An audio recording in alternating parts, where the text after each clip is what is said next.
దేవుడు ఎవరి ప్రార్థన వింటాడో తెలుసుకుందాం. సింహాల గుహలో దేవుని యందు నమ్మకము, తన నిర్దోషత్వము కోల్పోకుండా చేసిన దానియేలు ప్రార్థన విన్నాడు దేవుడు. అందుకే సింహాల బారిన పడకుండా దానియేలును రక్షించాడు.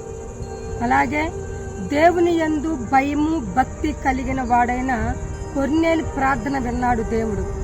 తన కుటుంబం నశించకుండా రక్షణను గ్రహించాడు దేవుడు.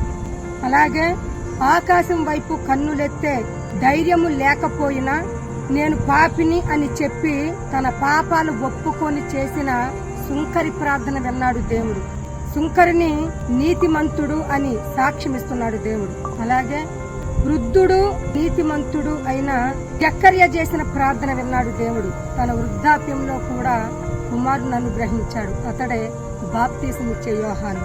అలాగే తన స్నేహితులందరూ దేవుని విషయంలో, యోబు విషయంలో యుక్తముగా మాట్లాడి పలకపోయినా యోబు తన శ్రమలో కూడా దేవుని విషయంలో యుక్తముగా మాట్లాడి పలికి తన స్నేహితులను దేవుడు అంగీకరించినట్లు యోబు చేసిన ప్రార్థన విన్నాడు దేవుడు.